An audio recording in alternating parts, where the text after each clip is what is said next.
So ayan guys, good morning for today's video. Samahan niyo po kaming puntahan yung sinasabi nilang malawakang landslide po dito sa Barangay Antipolo, Harlete.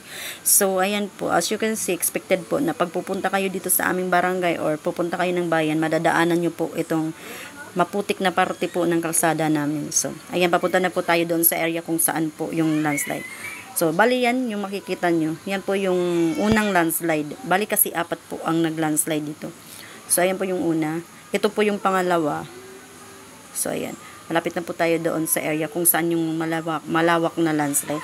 So, as you can see, ito dito sa parting na to, ito talaga yung pinakamahirap na parte ng kalsada po dito sa amin.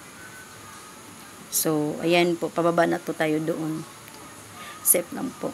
Dahan-dahan lang po tayo kasi mahirap talaga yung daan. So, ayan po yung pangatlo. Bali pangatlo po yun. So, ayan, malapit na po tayo doon sa area kung saan yung malawak na landslide. So, kagabi lang to siguro naganap kasi kahapon kasi, simula nung umaga, ay tanghali, umulan na, panay ulan na. Tapos, walang stop yung ulan. O, isipin mo, isang araw lang na ulan yun. Yan na, yung nangyari. So, ayan. Makikita nyo talaga dito sa parte na to, puro bundok. So, mukhang, kung iisipin nyo, delikado po ito sa mga dadaan na nakamotor at lalo na yung naglalakad. So, kailangan talaga pag nakamotor kayo, bibilisan nyo talaga kasi delikado pa ito mag-landslide.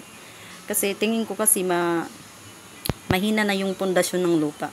So, ayan po, yung mister ko, bumaba muna para i-check po yung area kung safe ba tayo pumunta doon.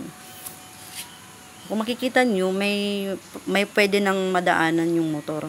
Kasi po, actually kanina po, nandito na po yung mga barangay officials at barangay tanods. Umuwi lang po para kumain ng lunch. Kasi pero tingin ko talaga, hindi to kaya ng tao lang.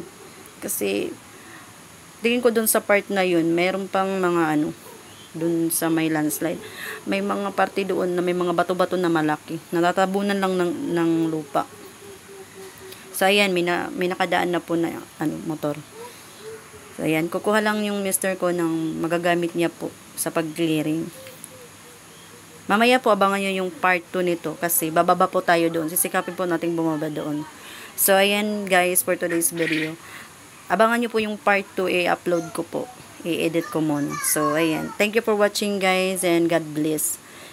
And see you on my next vlog. Babush!